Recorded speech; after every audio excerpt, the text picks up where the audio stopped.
네, 안녕하십니까. 임승환 이사입니다. 자, 오늘 2022년 8월 25일, 예, 오늘 시장 함께 읽기 시작하겠습니다. 오늘도 좀 보고서 이게 긴 보고서들이 많아가지고 좀 빨리 시작을 해볼게요. 자, 오늘, 이거 먼저 공시인데 SFA가 그 2차전지 장비 회사죠. OLED하고. 근데 그 2차전지 제조 장비 공급 계약이 떴습니다. 해외 쪽인데, 아마 이제 비밀 유지 계약 때문에 좀 공개는 안 된 것 같고, 금액이 한 1,800억 정도. 그래서 이 회사는 지금 계속해서 제가 알기로는 주요 고객사가 SK온이거든요. 그래서 아무튼 지금 수주 굉장히 여전히 잘하고 있다. 포스코 케미칼은 이제 좀 비싸요, 사실. 그래서 좀 그건 말씀드리고 싶고, 요즘에 미국 인플레 감축법안 최대 수혜주로 부각돼가지고 주가가 뭐 연일 강합니다. 예. 근데 어쨌든 오늘도 양극 소재 중장기 공급 계약을 체결을 했습니다. 계약 상대는 또 이게 공개가 안 돼 있고요. 그래서 매출액 대비해서 굉장히 큰 금액이고 1조가 넘어요. 그래서 요즘에 포스코 케미칼이 참 제일 양극재 중에 제일 못 갔었는데 요즘에 완전히 바뀌었죠. 예, 왜냐면 이제 광물 쪽을 많이 확보한 기업이다 보니까 포스코 그룹이, 그래서 좋은 흐름 좀 나오는 것 같습니다. 그래서 그 공시 좀 먼저 말씀을 드렸고, 자 이제 보고서 보고 좀 빠르게 한번 진행을 한번 해보도록 하겠습니다. 예. 자, 그래서 오늘 이제 펌텍 코리아 좀 있고요. 그 다음에 JT가 반도체 장비 회사고, 농심, 그리고 삼성전기, SK 스퀘어, 슈프리마, 이게 지문인식 회사입니다. 자, 그리고 제우스 반도체 장비입니다. 요 기업들이 좀 있고요. 되게 길죠. 그 다음에 게임스컴, 게임주. 지금 3대 게임쇼가 유럽에서 열리고 있고, 여행주는 아니고 항공주 얘기입니다, 여기는. 그 다음에 아이폰 14는 좋을 것 같다, 여전히. 그 내용이고, 그리고 자동차 업종 관련된 내용이고요. 그리고 반도체 사이클. 저번에 16년, 19년 하락 사이클 한번 우리 공부해봤잖아요. 두 번째예요, 이번엔. 요거까지 오늘 한번 빠르게 한번 진행해볼게요. 펌텍 코리아는 이제 연우랑 경쟁하는 회사고, 국내 아마 2등인가요? 제가 알기로는. 그 화장품 용기 있잖아요. 뭐 튜브 같은 거. 이렇게 쫙 짜는 뭐 그런 용기 만드는 회사고, 이번에 실적 괜찮았고요. 펌프, 이게 누르는 거죠. 튜브 쥐어 짜는 거. 이 사업 모두 다 가격 전가가 적절히 이루어지면서 좋았고요. 이제 매출 비중이 가장 큰 건 아모레 퍼시픽하고 LG 생건인데, 그러나 전체 매출에서는 다른 회사가 더 많아요. 그러니까 단일 고객으로는 저 두 개가 가장 크지만, 그래서 좀 리스크가 좀 제한적이고, 컴팩트 스틱 이런 매출이 크게 증가를 했고, 스틱에 요거 바르는 거죠. 예. 근데 아무튼 이게 고마진이라서 매출 비중이 이게 늘어나면서 실적이 좋아지고 있다고 합니다.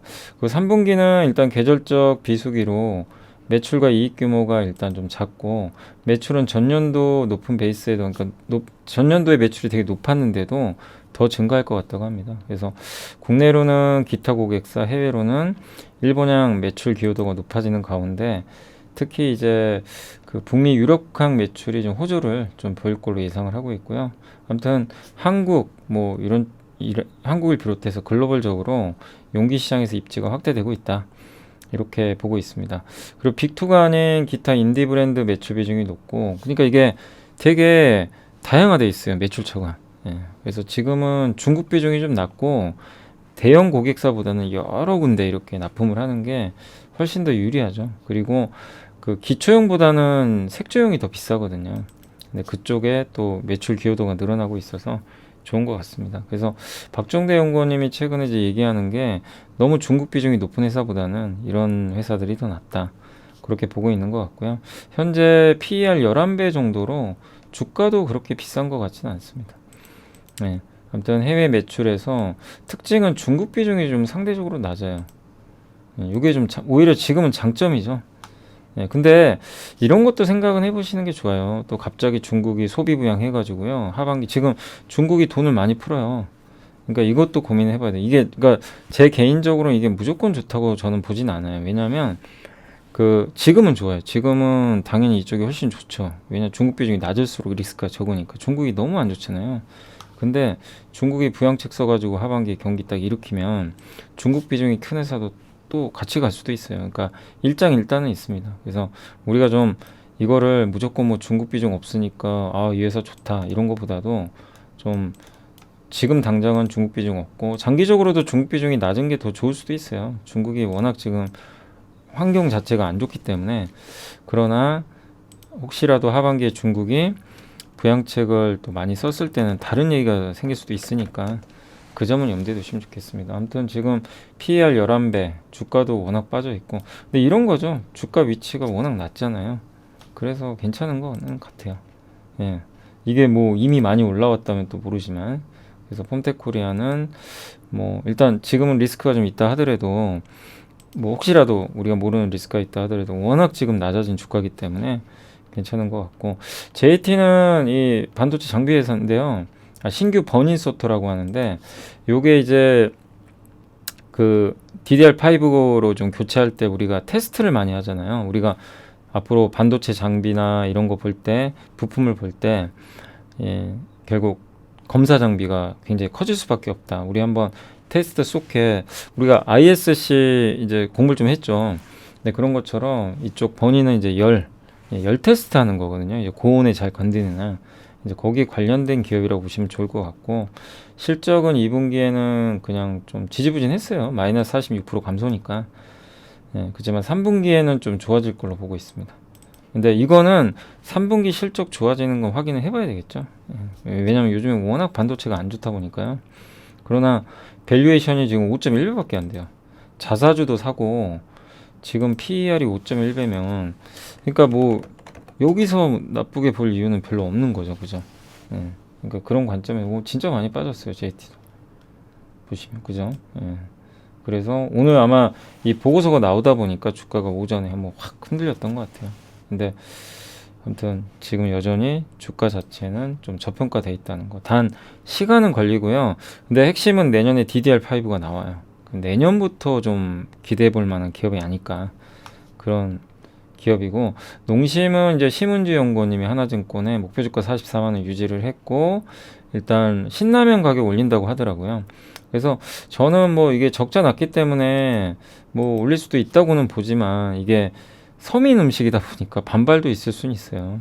근데 어쨌든 라면을 올리기로 결정을 한 것 같습니다. 그래서 원래 라면 값 올리는 게 제일 힘들다고 하더라고요. 근데 이게 라면 값 올렸다는 건 다른 것도 올릴 확률이 높아지는 것 같습니다. 근데 농심한테는 좋은 거고, 다른 경쟁사도 인상을 할지는 잘 모르겠습니다. 근데 대부분 선도업체가 올리면요 다 따라갑니다, 사실. 대부분. 그래서 그거는 좀 염두에 두시고, 저걸 올렸을 때 일단 어쨌든 올해 4분기부터 이익에 반영이 될 거래요. 당장 투입되는 건 아니기 때문에 그동안 좀 재고도 있잖아요. 그래서 아마 4분기부터 이게 좀 있을 것 같고, 내년에 영업이익은 이로 인해서 한 46.2% 증가할 것 같다. 그래서 어쨌든 좋은 거죠. 라면 회사들 입장에서는 좋은 모멘텀이 나온 것 같습니다. 그래서 내년은 가격도 올라가지만 물량도 좀 증가할 것 같고, 밸류에이션 상으로는 되게 좀 바닥에 있죠. PER은 좀 높아요. PER 기준으로 15배 정도 됩니다. 싼 건 아니에요. 그죠? 삼양식품이 10배, 11배 정도 했었으니까 옛날에. 지금 12배인가요? 13배 하는 것 같은데.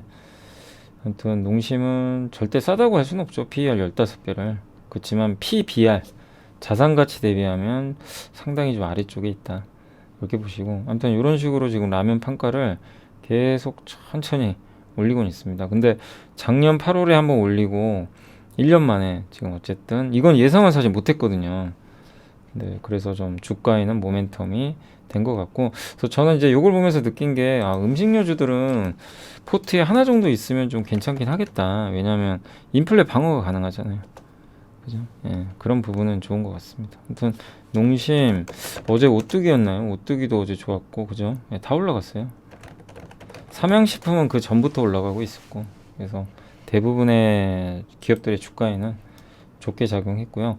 삼성전기가 갖고 계신 분들 정말 애증의 종목이죠. 참 괜찮다 해도 주가는 스마트폰 안 팔리고 막 이러니까 너무 안 좋은데, 단 이제 박강호 연구원이 쓰신 거고, 저는 이 의견에 전적으로 공감은 해요, 사실. 왜냐면 삼성전기가 만드는 부품들이 어디 들어갑니까? 카메라, 그 다음에 MLCC, 그죠? 스마트폰이나 자동차에 다 들어가고요.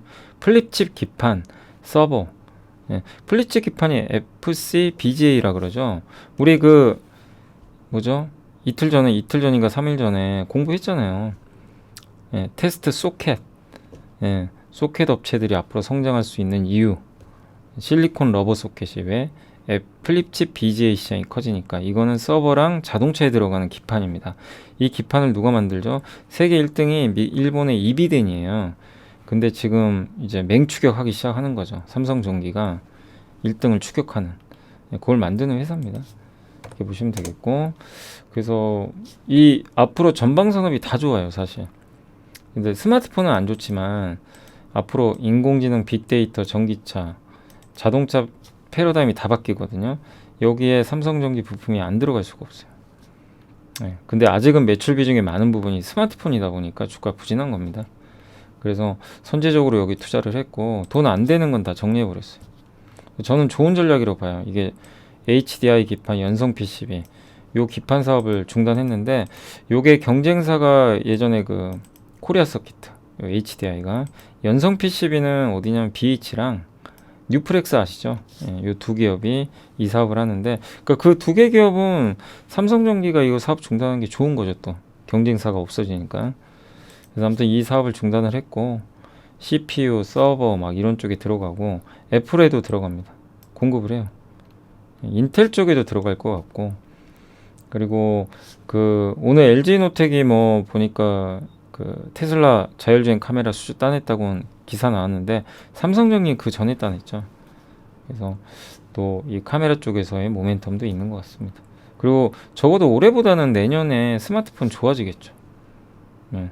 그래서 제가 말씀드리고 싶은 건 뭐냐면 이 두 가지 포인트예요. 지금 주가가 엄청 빠져 있잖아요. 빠져 있는 상황에서 어차피 지금 들고 계신 분들은 정말 이제 삼성전기의 찐 주주라고 저는 봅니다. 이 상태에도 지금 버티신다는 건 사실 솔직히 쉬운 건 아니에요. 예, 이 마음처럼 자꾸 빠지니까. 근데 이제는 진짜 어떻게 보면 삼성전기의 미래를 보고 좀 버티시는 건데, 저는 충분히 어쨌든 뭐 합리적이라고 생각을 해요. 왜냐하면 두 가지 이유에서, 첫 번째, 이 회사의 주가를 떨어뜨린 가장 큰 이유는 스마트폰입니다. 중국의 스마트폰. 근데 더 나쁠 게 있겠냐 이거예요. 그래서 적어도 내년에 한번 기대감이 있고, 두 번째가 이건 장기 주가를 결정하는 건데, 전방 산업이 성장하잖아요. 그죠? 서버, 자율주행차, 이 두 가지, 그리고 인공지능, 데이터 센터. 예. 그럼 그쪽으로 지금 부품 사업을 하거든요. 예. 그러니까 이 두 가지 면에서 굳이 이제 나쁘게 볼 필요가 있을까, 그 말씀은 꼭 드리고 싶고요. 아무튼 1위 업체 무라타와 경쟁도, 일본하고 지금 경쟁인데 충분히 뭐 저는 경쟁력이 있다. 왜냐하면 우리나라 대표 삼성전자, 현대차 같은 전방 고객들이 있기 때문에 저는 충분히 좋은 결과 나오지 않을까 이렇게 보고 있습니다. MLCC도 자동차에 들어가면 더 많이 필요하고요. 예, 카메라도 굉장히 비싼 카메라가 이제 자동차에 들어가는 거죠. 또 VR, AR 기기에도 들어가고. 예, 그래서 저수익, 저경쟁력 사업을 계속 줄여왔고, 근데 PER은 그걸 반영을 안 하고 있어요. 9.5배는 좀 과하게 저평가된 거죠. 그래서 한번 그 부분을 한번 기대를 해보도록 하겠습니다. 다올투자증권의 김한희 연구원님이 SK스퀘어 일단은 보고서 썼는데 목표 주가 낮췄고요. 이게 주가가 좀 워낙 많이 빠져 있죠. 근데 최근에 모멘텀이 하나 있는 게, 그 일단 KB에서, KB국민은행이요, 이 회사의 그 자회사죠, 팀의 모빌리티 있죠, 그거를 지분 투자를 했어요. 근데 지분 가치가 그걸로 계산을 해보니까 1.46조 원이 계산이 됐습니다. 원래 직전에 0.9조 원이었거든요. 95조. 5,100억이 더 올라갔어요. 이거는 되게 좋은 거죠. 그래서 비상장 지분 가치가 올라갔고, 그래서 지금 이 회사 주가도 그런 면에서는 좀 이런 것들이 반영돼야 되는 거 아니냐 보고 있고, SK스퀘어가 지주사다 보니까 할인을 많이 받지만 저런 자회사 가치가 올라가고, 또 11번가인가요? 다시 IPO 한다고 하더라고요, 상장. 그래서 예, 이런 부분들이 일단은 올해 상반기에 자회사 상장하려다 다 철회되고 그랬죠. 워낙 안 좋아가지고. 그게 오히려 악재였죠, 사실은 당시에는. 그래서 지금 할인을 많이 받았지만 이번에 KB국민은행의 투자를 통해서 다시 한번 주가가 좀 어느 정도는 회복되는 흐름이 나오지 않을까 이렇게 보고 있는 것 같고요. 슈프리마는 이거 저도 정말 오랜만에 보는 보고서고요. 그 지문인식 하는 회사예요. 우리 그 스마트폰 지문인식 하잖아요. 그리고 뭐 요즘에 이제 여러분들 뭐 이렇게 그 기업체 다니실 때 아침에 출퇴근 하잖아요. 그때 지문인식으로 많이 하시죠. 홍채 인식도 하고 그런 거 만드는 회사입니다. 그래서 통합 보안 시스템이 하나 있고 요거는 지문이나 얼굴들 통해서 이렇게 출입하는 거 있죠. 근태 관리.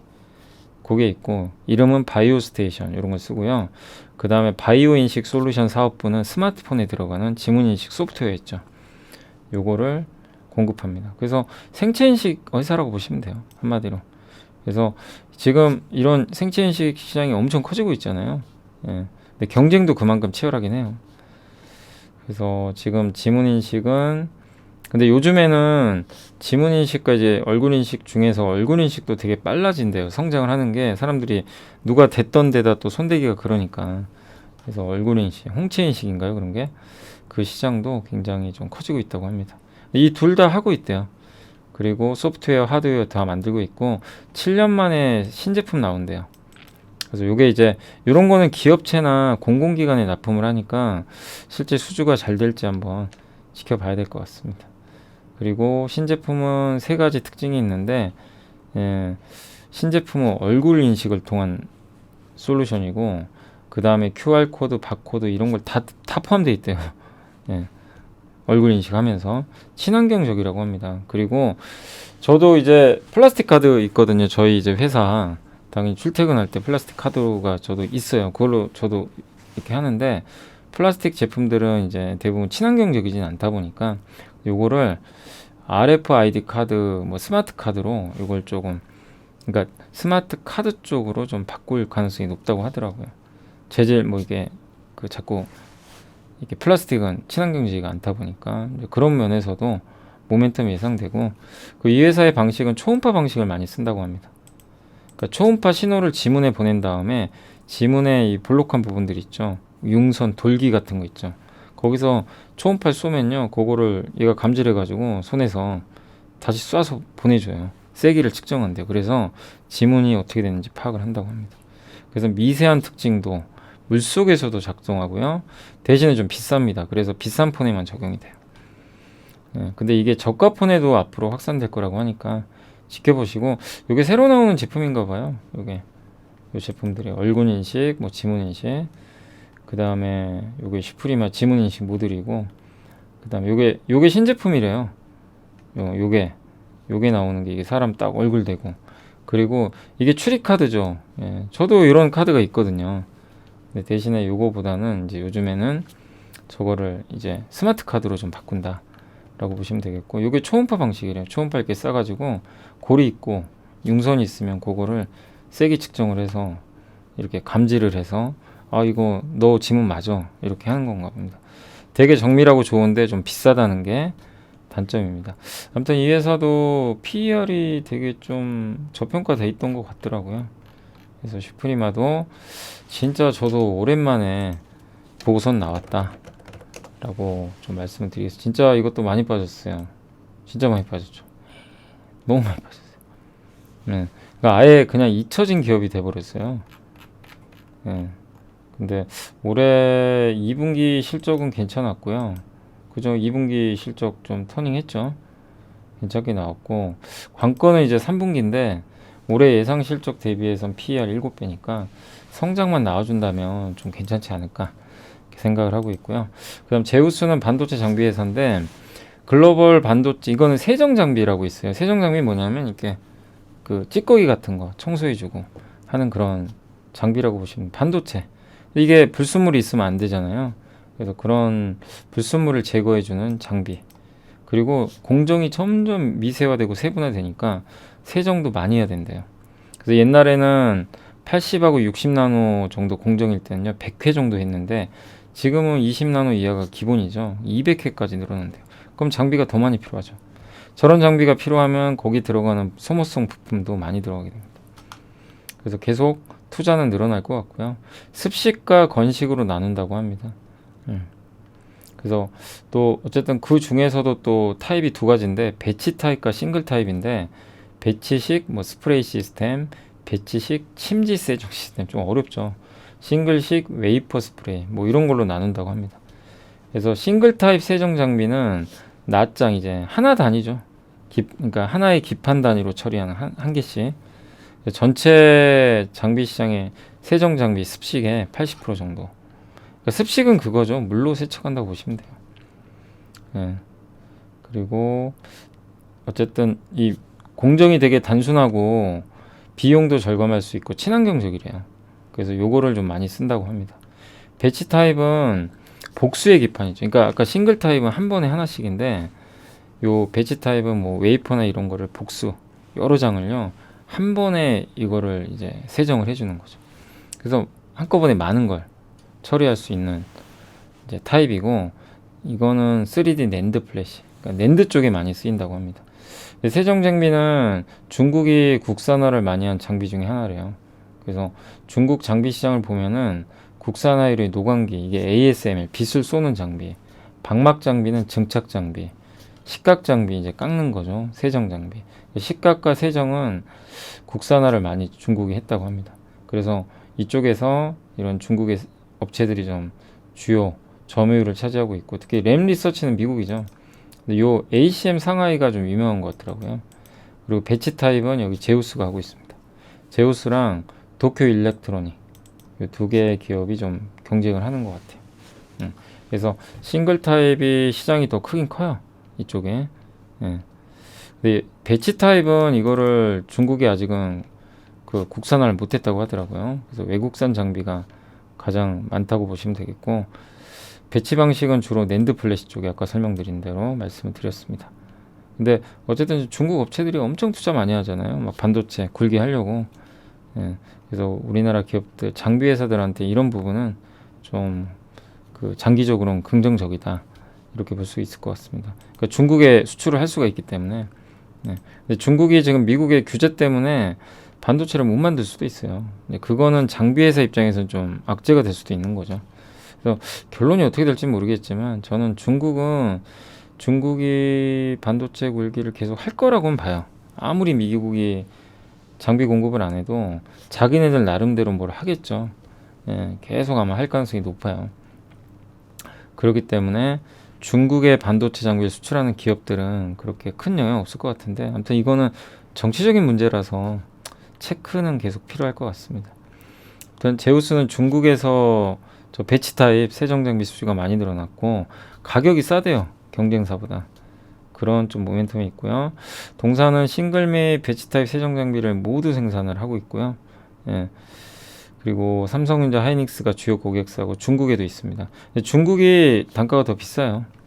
예. 그리고 신규 장비도 계속 출시를 하고 있고 예. 작년 하반기에 중화권 고객사가 많이 늘어났나 봅니다. 예. 근데 이제 올해 연초에 중국이 셧다운 당해가지고 조금 매출 인식이 늦어졌는데 그건 3분기부터 반영되겠죠. 예. 그래서 앞으로 2년간 반도체 부분에서 수주가 잘 될 것 같다. 이런 내용이고 마지막으로 일본의 로봇 업체 상교에서 LCD 이송용 로봇을 유통해 가지고 로봇 사업도 하고 있대요. 비중은 낮아요. 이 회사가 산업용 그 협동 로봇을 만드는 것 같더라고요. 협동 로봇과 비슷한 소형 로봇 산업. 근데 이 회사가 모터, 엔코더, 감속기 같은 핵심 부품들을 다 내재화하고 있대요. 기술력이 되게 좋은 것 같아요. 그러니까 저도 제우스가 이게 로봇 사업을 이렇게 하는 거는 저도 잘은 좀 모르고 있었는데 이번에 읽다 보니까 로봇 사업도 들어가 있어서 이 점은 되게 긍정적이죠. 요즘에 로봇이 굉장히 좋기 때문에 PER은 8.4배입니다. 요게 배치 타입, 요게 싱글, 기판 하나 돼 있고 반도체 세정 분류인데 습식, 건식, 증기 이렇게 나누는데 습식이 좀 큰 것 같아요 시장이. 그리고 매출액과 수장권이 이렇게 늘어날 걸로 예상을 하고 있어요. 특히 수주잔고가 급격히 늘어날 걸로 지금 보고 있는 것 같아요. 여기 보면 여기 매출액은 좀 정체되어 있는데 수주잔고가 뚝뚝뚝뚝 이렇게 가파르게 올라가죠. 이게 나중에 다 매출로 반영이 되고요.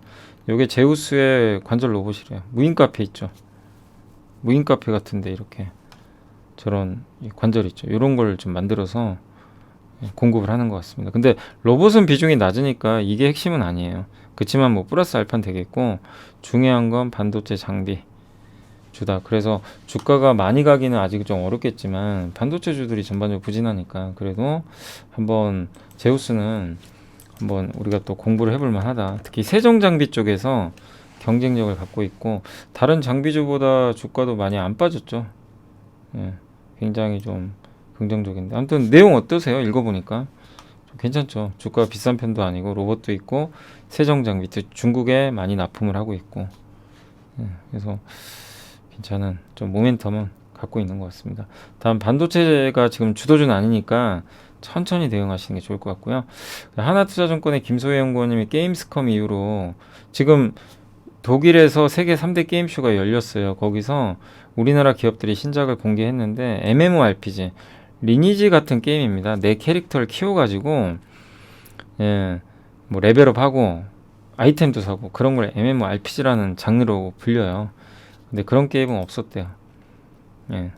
그래서 이거는 저는 나쁘지 않다고 보는 게, 우리나라도 장르가 다변화돼야 돼요. 맨날 MMORPG만 할 수는 없거든요.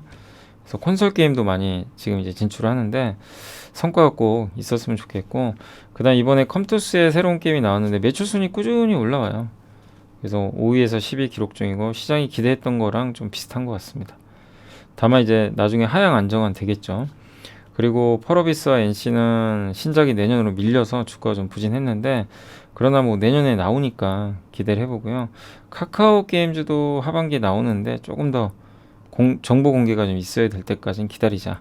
그래서 게임 업종에 대해서는 보수적인 대응을 유지하지만, 크래프톤은 좀 신작 게임이 이제 얼마 안 남았습니다.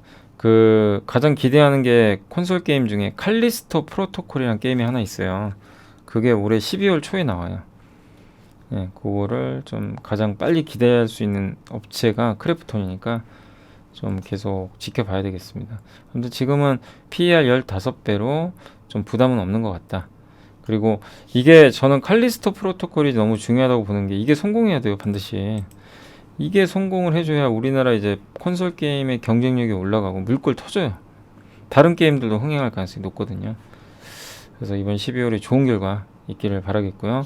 하나투자증권의 박수영 연구원님은 코로나 바이러스 관련해가지고 여행 규제 완화 기대감이 형성이 됐다. 8월 23일부터. 그래서 일단은 이번에 일본에서 발표된 건 요겁니다. PCR 검사 면제한다. 그래서 어제 항공 여행주가 급등을 했죠. 근데 이 나머지 세 개는 아직 결정 안 됐어요. 하루에 입국자 상한선을 2만 명으로 좀 유지하는데 이거 5만 명까지 상향할 것 같고요. 단체 관광 외에 개인 관광 아직 허용이 안 됐습니다. 이거 허용해주면 좋죠. 그리고 한국인 무비자 관광화 이것도 아직 해결이 안 됐습니다. 단 2번은 해결이 됐어요. 그래서 이게 기대감이 생겨버린 거예요. 이거 아직 다 풀린 건 아닌데, 야 이제 진짜 갈 수 있겠구나, 일본 여행 가야지, 이런 이제 수요가 늘어나겠죠. 그래서 가장 좋은 시나리오는 연휴가 있는 9월, 10월에 이런 규제들을 다 완화시켜 버리는 겁니다. 그리고 우리나라 항공사들이 제주항공이든 진에어든 일본 비중이 좀 높아요. 제주항공이 일단 일본 노선 비중이 한 31% 정도 되는 것 같습니다. 그리고 뭐 요게 진에어 같은 경우도 23% 정도 되는 것 같아요. 그래서 절대적 공급량이 상대적 노선 비중에서도, 근데 제주항공이 좀 더 높죠. 일본 노선은 조금 더 높은 것 같아요. 근데 주가는 진에어가 더 좋았어요. 왜? 일단은 진에어 같은 경우는 이런 여객기를 잘 좀 기종들을 좀 더 섞어서 여객 수송량 회복세가 좀 더 앞서 있나 봐요. 두 번째는 진에어보다 먼저 자본확충 이벤트 발생 가능성이 더 높다. 제주항공이 좀 자본확충이 좀 필요한가 봐요. 이게 흔히 유상자죠. 그래서 그런 좀 리스크가 일부 있다 보니까 진에어를 좀 더 선호한다 라고 보시면 되겠고, 어쨌든 일본 노선 재개가 완전히 된 건 아니지만 뭔가 재개의 신호탄이 딱 쏴졌습니다. 이 부분은 좋은 거죠. 그래서 또 LCC 3분기 턴어라운드도, 그러니까 저는 이 그래프를 한번 제가 보여드릴게요. 이게 우리나라거든요. 빨간색이 위에가 전체 코로나 이전에 2020년 이전입니다. 일본 입국자 수가 일평균 10만 명이었고요. 우리나라도 이렇게 올라가는 거 보이시죠? 근데 급감했죠. 둘 다 지금 바닥이 있어요. 근데 무슨 얘기예요? 언젠간 회복돼요. 이런 게, 그러니까 이런 업황이 사실 좋은 거예요. 뭐냐면 더 나쁠 게 없는데 반드시 회복될 업종들 있죠. 최악에서 시간이 지나면. 저 룸이 엄청 남아있잖아요. 테슬라가 주가가 좋은 게 아직은 전기차 탈 사람이 훨씬 많아요. 안 탈 사람보다. 시장이 열려 있는 거죠. 근데 닫힌 시장도 있어요.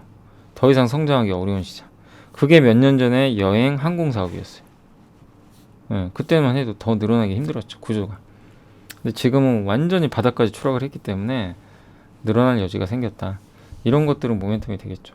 이게 국내에서 출발 도착하는 일본 노선 수송객수 추인데 이렇게 급감했습니다. 회복되죠.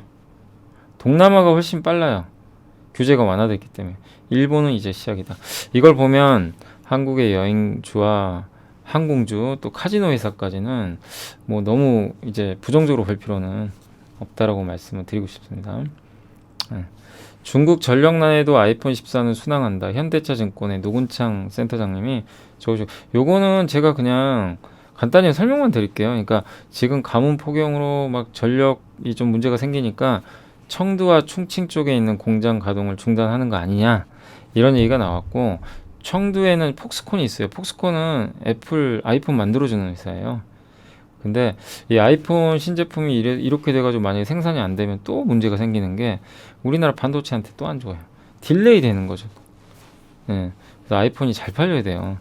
근데 전 세계 전체 스마트폰 금액 기준으로 시장 점유율을 계산했는데 거의 절반이 아이폰입니다. 엄청나죠. 예.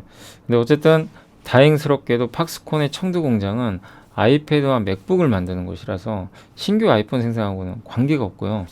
또 팍스콘의 아이폰 생산은 대부분 허난성에서 이루어진대요. 그래서 이번에 영향을 좀 안 받을 것 같다, 그런 내용이고, 또 그래서 이 스촨성 전력 공급 중단으로 아이폰 생산 안 될 거다, 이건 잘못된 정보라 고정 언급을 해줬습니다.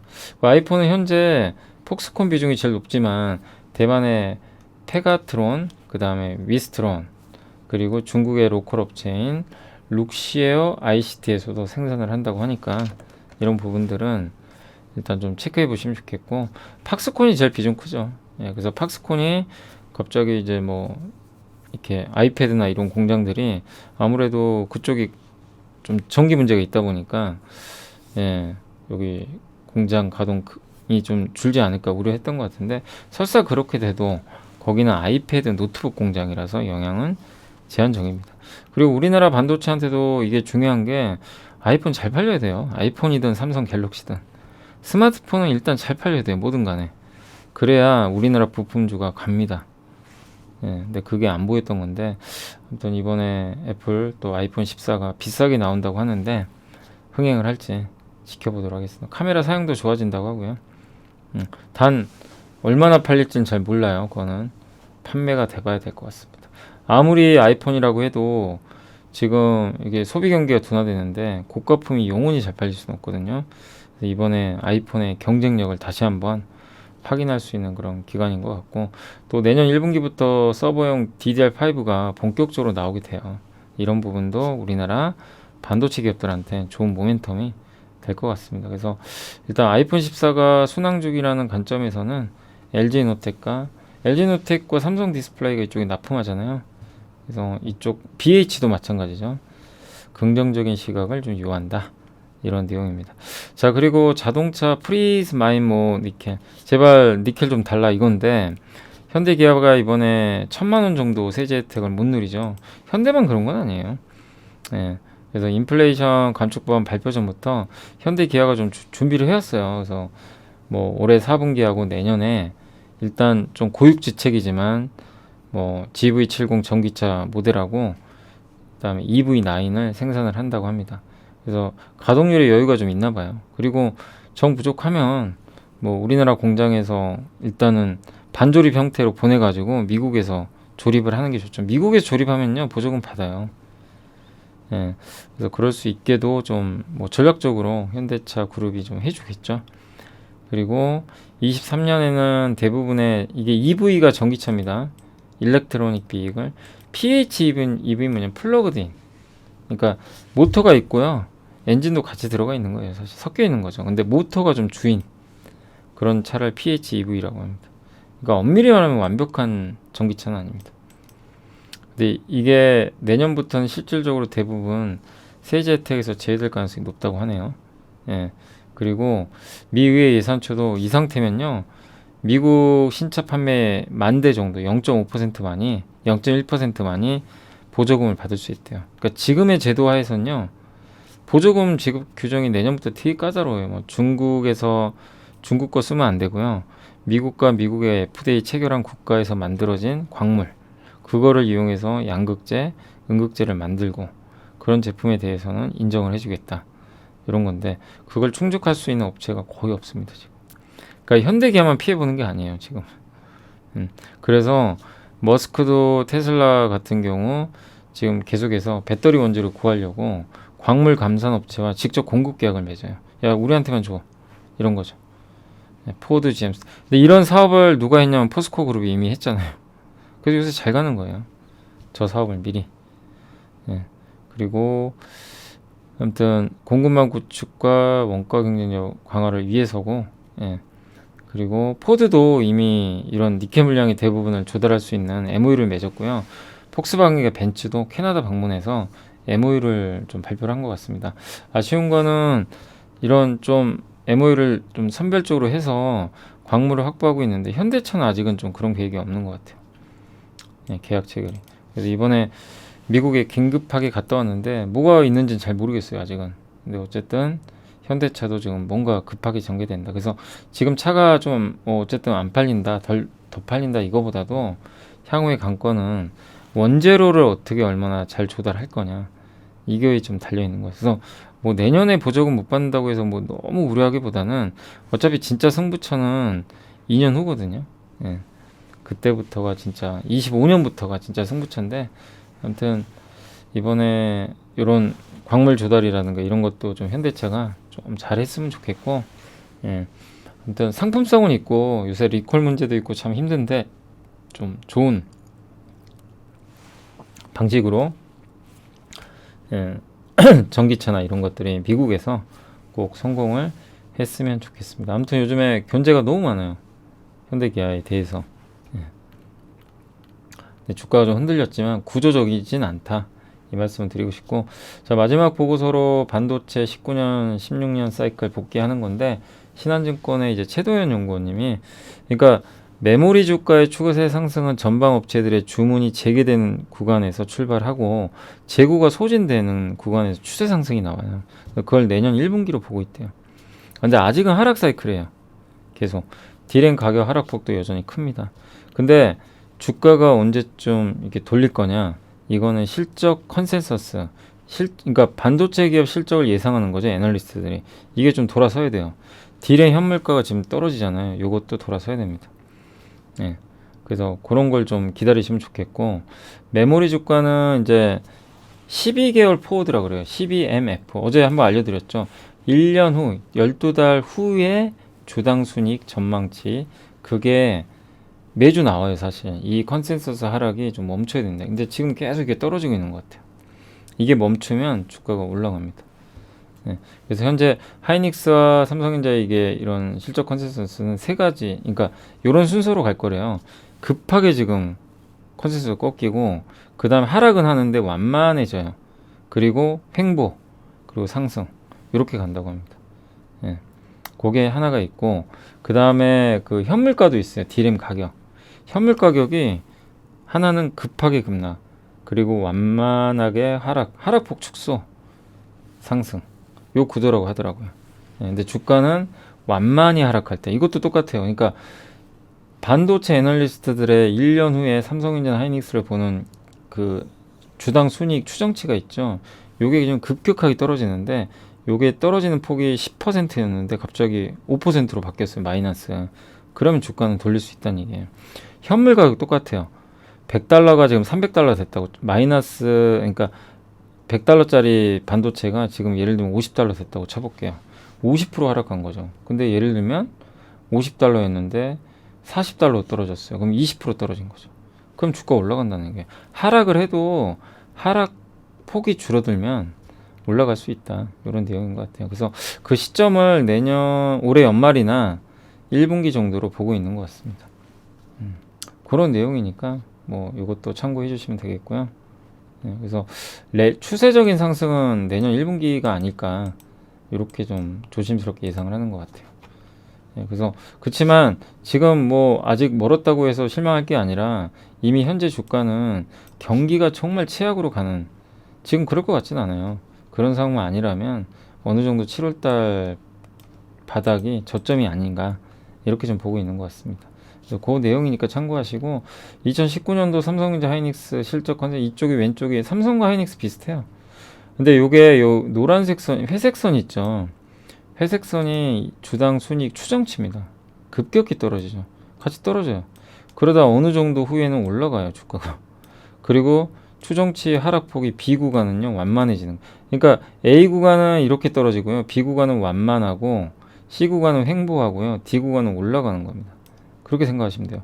그래서 B 구간, C 구간이 좀 지루하지만 이때가 사실은 보면은 주가가 바닥을 어쨌든 찍고 돌리는 초기 국면이에요. 그리고 실제로 저 실적 추정치가 올라가면 주가도 올라가는 거죠.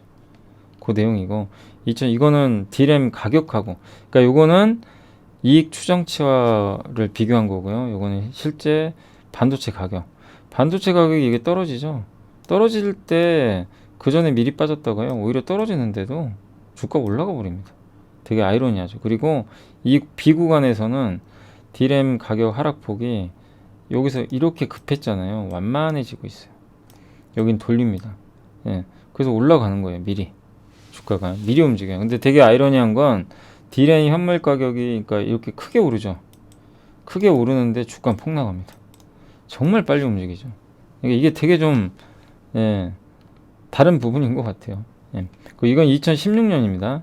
2016년도에는 어쨌든 지금 주당 순이익 전망치가 낮아지고 완만해지기 시작하죠. 그러면서 주가 근데 그때는 좀 빠졌어요. 그러다가 한 번 더 충격을 받고 나서 더 안 빠질 때 올라갔습니다. 그리고 추세적으로 갔죠. 그러니까 이게요, 무조건 정답이라는 건 아니에요. 근데 여러 조건들이 반드시 있습니다.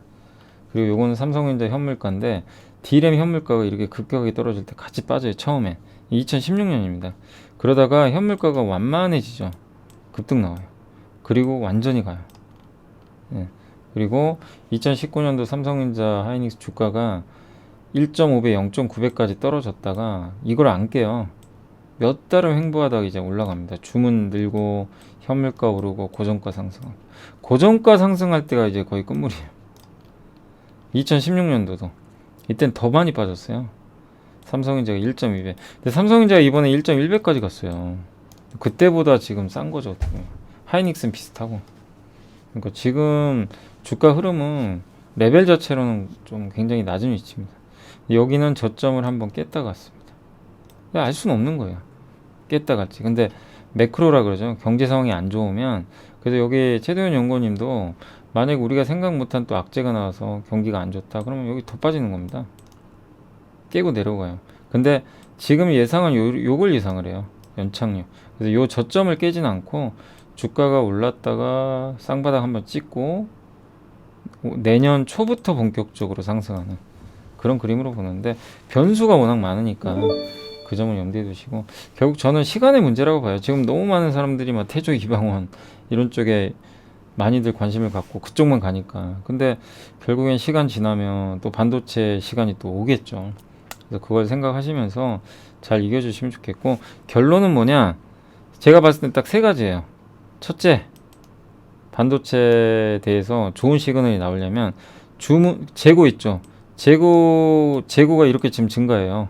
재고 증가하는 거 안 좋은 거죠. 가파르게. 재고 증가율이 이렇게 완만해질 거예요. 이때가 이제 한 번에 본격적 상승이 나올 때고, 두 번째가 애널리스트가 추정하는 이익 추정치가 지금 이렇게 내려오거든요. 요게 이렇게 완만해질 때 내려가도 역시 좋은 거고, 이 세 번째가 현물 가격이 이렇게 떨어지거든요. 계속 떨어져요. 요게 완만해질 때 이렇게. 이 세 가지가 동시에 맞아떨어지면 급등 나올 수도 있는 거죠. 그러니까 저런 시그널들을 우리가 좀 기다려보자. 그걸 꼭 말씀드리고 싶어요. 아직은 나온 건 아닌데, 그래서 한 번 더 정리를 해드렸으니까 참고하시면 좋겠습니다. 자, 그리고 방금 이제 주식 시장이 마감이 됐습니다. 그래서 오늘 좀 시황 일단 말씀을 드릴게요. 자, 오늘 이제 요게 아까 보니까 그 하나기술 있죠. 2차전지 장비 회사. 오늘 상한가를 갔는데 뭐 1조 5천억인가요? 아까 기사를 보니까 뭐 반고체 배터리 있죠. 완전 전고체는 아닌데 그 배터리 수주를 뭐 했더라 아까 뉴스가 잠깐 나왔더라고요. 그래서 진짜 제 눈이 좀 의심스러운 게 1조가 넘어요, 금액이. 그러니까 이게 진짜인지 잘 모르겠습니다. 근데 공시가 이런 거면 공시를 해야 되는 것 같은데,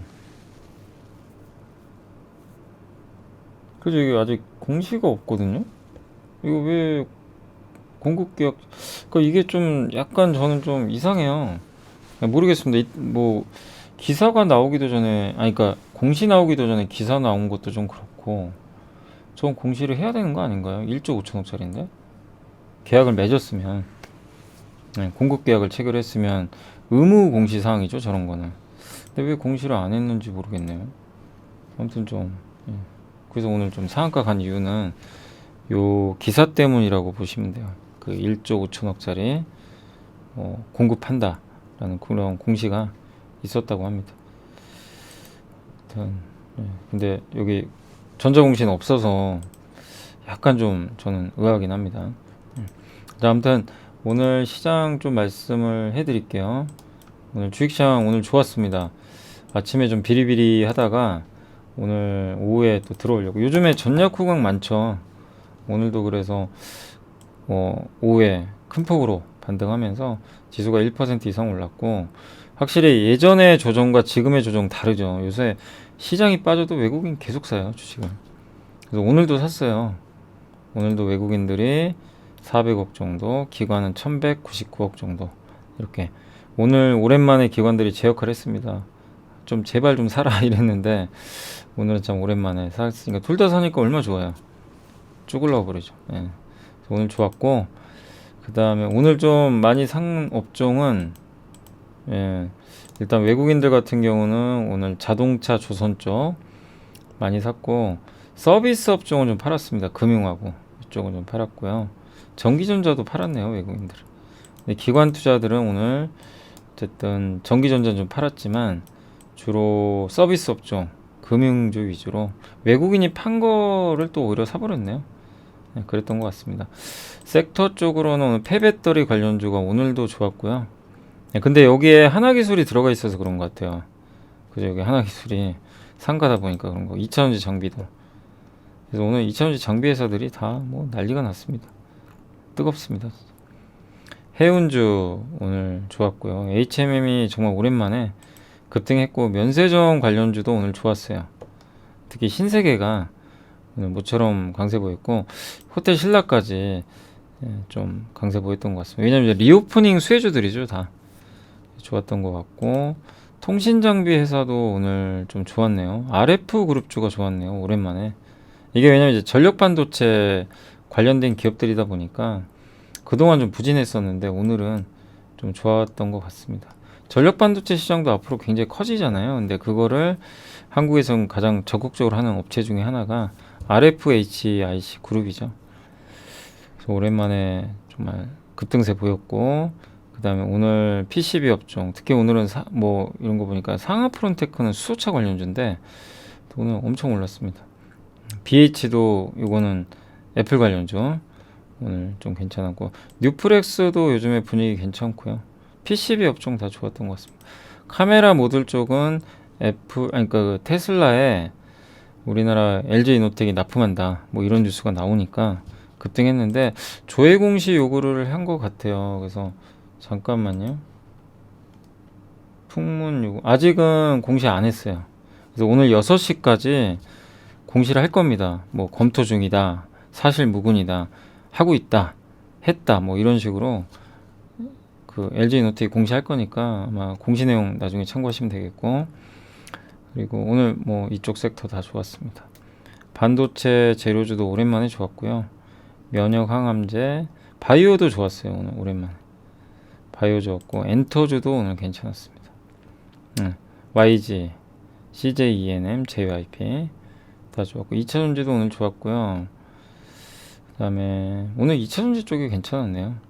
비료주 좋았고 메타버스, 휴대폰 부품, 여행주, 리오프닝 섹터가 어제 오늘 다 이틀째 좋았던 것 같습니다. 자율주행도 이제 아까 테슬라 카메라 그 영향으로 갔던 것 같고, 아이폰 14 이제 얼마 안 남았죠, 공개가.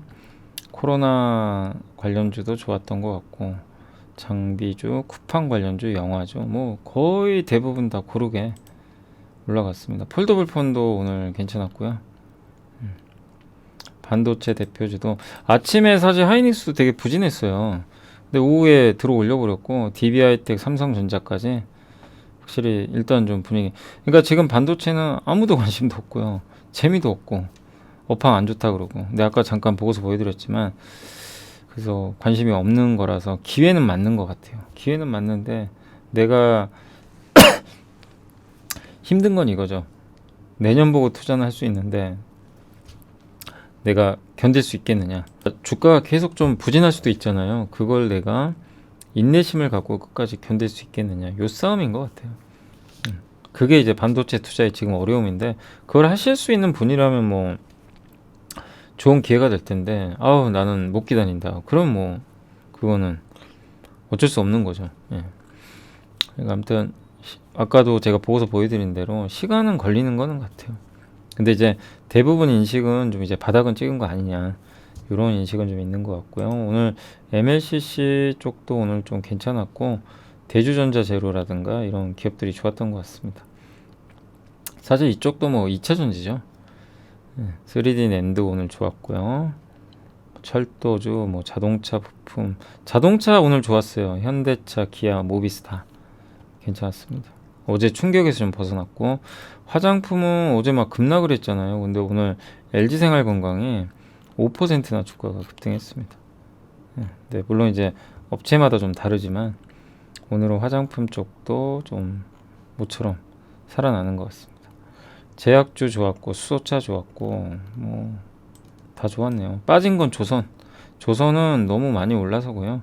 한국조선해양은 이제 요즘에 좀 되게 세요. 오늘 10만 원도 한번 찍었었고, 오랜만에. 조선기자재도 쉬어갑니다. 근데 이거 좀 쉬어가야 좋죠. 뭐 많이 올랐어요, 사실. 과하게 좀 올랐거든요. 그러니까 누르는 거죠. 그러니까 이런 거죠.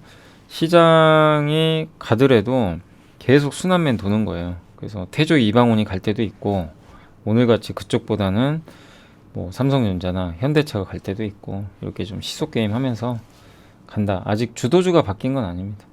그래서 오늘은 조선과 관련된 LNG 관련주가 좀 유일하게 하락했고, 나머지 섹터는 다 좋았다 라고 보시고, 그리고 시가총액 상위 기업까지 한 번만 더 보도록 하겠습니다. 그래서 좀 크게 오른 기업들하고 좀 크게 빠진 기업들만 한 번 더 분석하고 마무리 할게요. 오늘 원전주 좋았고요. 원자력 발전도 요즘에 일본이요, 스마트 원전 짓는다는 얘기가 어제 기사로 나왔어요. 그러다 보니까 이제 우리 한국이 하는 거랑, 그러니까 일본 원전하는 거랑 우리랑은 상관이 전혀 없어요. 우리가 뭐 일본에 원전 수출할 것도 아니고. 근데 그만큼 분위기가 좋다는 얘기죠, 원전주들이. 그 내용이고, 일진아이솔로서도 우리 한번 공부 한번 해봤죠. 한 2주 됐나요? 그때만 해도 읽고 나서도 야, 이거 참 시간 오래 걸리겠다 이 생각을 했는데, 아무튼 요즘에 수소도 요즘 분위기는 되게 좋아요. 그래서 일진아이솔로서도, 예, 저도 시간 좀 걸릴 줄 알았거든요. 근데 어쨌든 좋습니다, 분위기. 예, 그죠. 오늘 막 갑자기 급등해 버렸어요. 쭉 뺐다가. 그래서 오늘 수소 쪽도 되게 좋았던 것 같고, 효성 첨단 소재, 저는 사실 효성 첨단 소재는 수소도 좋은데 타이어 코드 우리 공부했죠. 전기차에 들어가는 거, 스틸 코드, 그걸로 보시면 좋고요. 한샘도 진짜 오랜만에 갔고, 어제 SL 충격 때문에 좀 빠졌는데 오늘 다행히 하루 만에 급등했습니다. 현대위아 좋았고, 호텔신라, 그다음에 TCK, 기아, KMW, SFA, 수주, DB하이텍, 다 고르게 반등을 한 거예요. 롯데정밀화학도 괜찮았고요. 솔브레인도 오랜만에 올라갔네요, 진짜. 반도체가 진짜 너무 많이 빠졌어요, 진짜.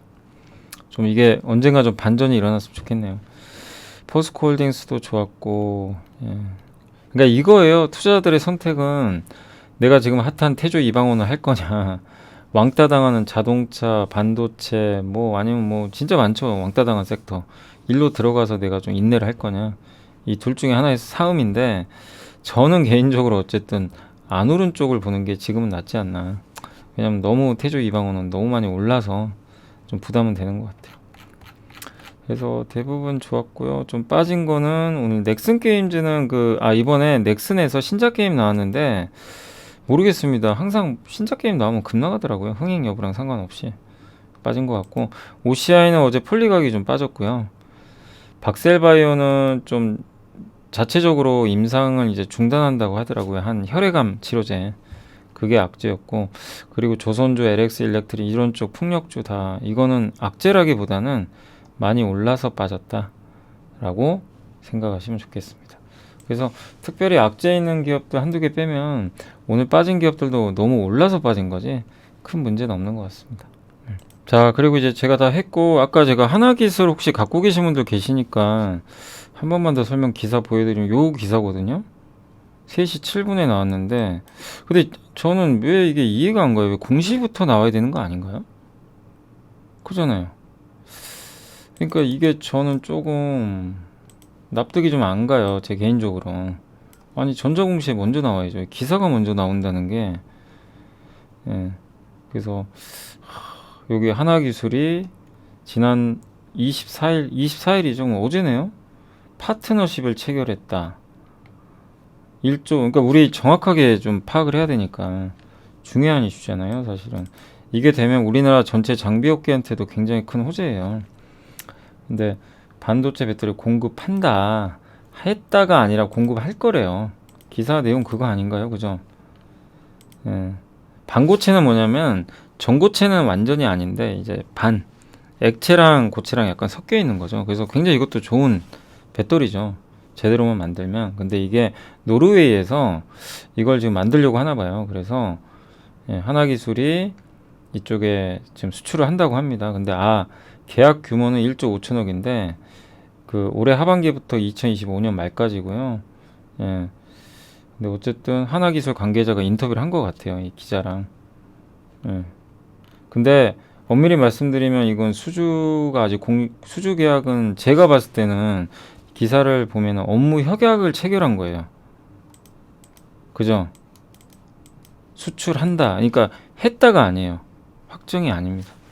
그러니까 한번 이거는 알아보세요. 근데 제가 기사 봤을 때는 업무 협약이지 계약을 지금 맺었다는 그런 건 여기 안 나와 있어요. 할 거란 얘기예요. 그래서 공시가 안 나왔나 봅니다. 그래서 너무 흥분하면 안 될 것 같습니다. 실제 공시가 있어야 돼요. 그래서 하나기술은 상한가를 갔지만 주주분들도 좀 명확하게 좀 한번 알아보시고 대응을 하는 게 좋겠습니다. 아무튼 상한가 가는 건 기분 좋은 일이지만 꼭 그거 주의는 좀 해주세요. 예, 뭔가 당부의 말씀입니다. 아무튼 저 기사가 공시까지 연결이 돼서 좋은 결과로 이어졌으면 좋겠는데, 아무튼 전자공식으로 나온 건 아니라서 100% 수주 따냈다라고 우리가 얘기할 수는 없어요. 그건 명확하게 좀 말씀을 드리도록 하겠습니다. 자, 아무튼 오늘 고생하셨고, 저는 오늘도 거의 1시간 가까이 했는데 오늘 방송이 여러분들한테 많은 도움이 됐으면 좋겠고, 요즘에 보니까 되게 많이 좀 이렇게 구독이 좀 늘어났더라고요. 그래서 구독도 많이 좀 해주시고 주변에 많이 알려주시면 더 좋은 콘텐츠로 보답을 하도록 하겠고요. 그리고 내일 제가 거기 갑니다. 어디죠? 군산 가니까. 그래서 군산에서 좀 뵐 수 있는 분들은 뵀으면 좋겠고, 도서관이죠. 예, 군산 시립도서관이고, 그 다음에 다음 주 화요일 있죠. 다음 주 화요일 오후 12시 반. 그러니까 점심 식사할 때인데 12시 반에 서울 경제신문에서 주최하는 머니트렌드라는 이 투자 콘서트가 하나 있어요. 그래서 저번에 한번 설명해드렸죠. 그래서 서울경제신문 홈페이지 들어가면 있을 거예요. 거기 참가 신청하시면 되고, 서울 소공동 롯데호텔 있죠. 롯데호텔 소공동에 저기 명동 쪽에 명동인가요? 소공동 그쪽 롯데백화점 본점 있는 데 있죠. 거기 롯데호텔 있잖아요. 거기서 다음 주 화요일 날 오후 12시 반에 강연을 하니까 참고해 주시면 감사하겠습니다. 하겠습니다. 아, 그리고 마지막으로 그 김경민 연구원님 아시죠? 김경민 연구원님이 책을 냈습니다. 이번에. 아, 요 책이에요. 그 반도체 애널리스트의 리서치 습관이라는 요 책인데 지금 이제 예약 중인데 여러분들 근데 저 뭐 김경민 연구원님 잘 아시죠? 하나증권에서 1등 반도체 1등 하시다가 저기 지금은 한국 IR 협의회 가셨죠. 거기 유튜브에도 자주 나오시는데 일주일에 한 번씩 보고서 많이 써주시죠. 저번에 어버브 반도체도 잘 읽었고, 근데 이번에 그 책이 나왔고 제가 추천사도 좀 써드렸어요. 여기 선진장님도 추천사를 좀 써드렸습니다. 그래서 여러분들 혹시 반도체 우리가 반도체 투자 사실 많이 하잖아요. 한번 꼭 읽어보세요. 도움 많이 되실 것 같아요. 그러니까 반도체 기초예요, 기초. 애널리스트들은 어떻게 공부하고 뭐 그런 겁니다. 그래서 이런 것들 공부법 나와 있으니 목차 나와 있죠. 반도체 왜 중요하고 어떤 용어들 여러분들 좀 어렵잖아요. 그래서 그런 것들 하고 어떻게 공부하면 좋은지 애널리스트는 어떻게 공부하고 있는지 지금 삼성전자 사서 5년 이상 보유하면 오를지 뭐 이런 것도 있는데 아무튼 저도 좀 추천사를 썼으니까 한번 반도체 기초 공부 좀 하고 싶으신 분들은 한번 요 책으로 공부하셔도 좋겠습니다. 제가 웬만하면 뭐 이렇게 책 이게 대놓고 소개는 잘 안 하는 편인데 제가 김경인 연구원님은 제가 워낙 또 고마워서 그때 추천사도 써드렸지만 워낙 좋은 보고서 많이 써주시잖아요, 진짜로. 그래서 전혀 뭐 광고비 받지 않고 제 스스로 광고해 주는 겁니다. 그래서 책이 너무 좋아서 한번 꼭 읽어보시면 좋을 것 같습니다. 자, 오늘 영상 여기까지 마감하겠고요. 저는 아무튼 내일은 제가 그 주말에 올릴 걸 할 수 있는 시간이 있을지 모르겠네요. 제가 군산 가야 돼가지고 아무튼 내일 최대한 할 수 있으면 한번 해볼게요. 아무튼 오늘 고생하셨고 내일 뵙겠습니다.